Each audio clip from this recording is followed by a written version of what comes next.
You know, when you look at certain players and you wonder what's their life going to be like after hockey, you don't say to yourself, oh, that big defenseman with Boston, he's going to leave hockey and become a respected dentist. Yeah, not too many dentists in NHL history.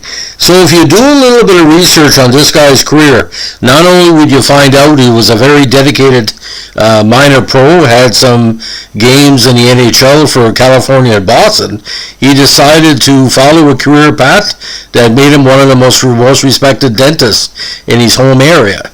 Now, Al Simmons, born Winnipeg, Manitoba, September 25th, 1951, first came to major prominence with Kildonan of the MJHL in 69 and 70, and with Winnipeg of the WCHL had 53 points in 65 games. Now, he was well known for his what they call dramatic goals. He had a deuce in a 4-3 overtime win for Winnipeg against Swift Current on October 14th, 1970. Now, eventually drafted by the Oakland Seals, California Golden Seals. He had his debut in the NHL at the end of the 71-72 season against Los Angeles.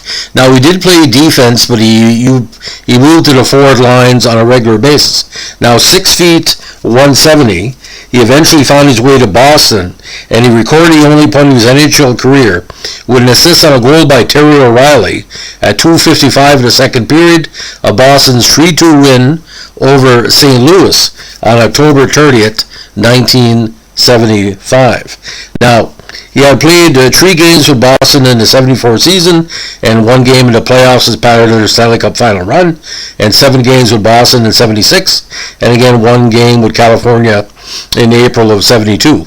Now, he broke in with the Winnipeg Jets, but eventually was also drafted by the Winnipeg Jets in the 72 WHA entry draft in February 1972. Now, he eventually was claimed by San Diego of the WHL, which was a Philadelphia affiliate from California, for $15,000 fee in that year's reverse draft. His professional rights were eventually sold by San Diego of the WHL to Boston on September 7, 1973. And his rights were sold by Boston to the New York Rangers, which led him to the Providence Reds for a short while. Now, he had a very good career in the AHL. He was named to the AHL All-Star second team with Providence in 75-76. Now, in the minors, he played with the Columbus Golden Seals in 72, 14 points in 60 games. The Salt Lake Golden Eagles of the WHL, 41 points in 72 games in 73.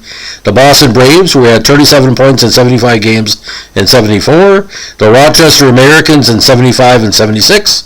And again, before he found his way to the Providence Reds in 76, where he had 27 points with them in 56 games and 2 assists and 3 playoff games. Now, here it gets quite interesting, ladies and gentlemen.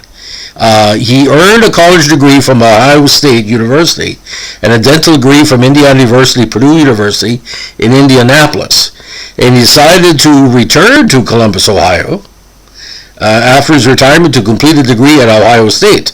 He then went on again to dental school before returning to Columbus to become a dentist and oral surgeon, specialized in periodonture and dental implants. Now, you can expect he might have had a few customers from the fans and players that were at the games he competed in. And like I said, I don't know of any other, I'm not making fun of the gentleman. What put it in his mind to become a dentist? Well, it might, there could have been dentists in his family or people motivated to, take care of other people. Oral health is a very positive thing. And as you know, most NHL hockey players have had dental work throughout the years, sometimes when the game was still going on, ladies and gentlemen. So, this is the latest in our Boston Bruins podcast, also as part of the Providence Reds, Rhode Island Reds podcast we've been doing. If you like what we're doing here, give us a like, comment, and subscribe. And it's kind of weird how this works, ladies and gentlemen. when the Winnipeg Jets were drafting players, they were drafting a lot of former Winnipeg juniors or Winnipeg, players area in minor pro. He was already, I think, if I'm not mistaken, ladies and gentlemen, he had turned 20 in his first NHL season with California, that one game. So again, he wasn't an overage player. He could be drafted. But of course, the WHA changed where underage players were quite often, I think, 18 at least. Anyway, by the way, ladies and gentlemen, if you have a chance to as well, check out, there is a broadcast of Al's game in the 74 playoffs. If I'm not mistaken, it's on YouTube someplace. I've seen him play before because the announcer did mention that he was a Winnipeg Jets prospect that Boston had drafted, but not the Winnipeg Jets. I do remember that. It's there someplace. It might have been an SN broadcast, so check it out. Anyway, that's the story of Al Simmons. Thanks for listening. Bye.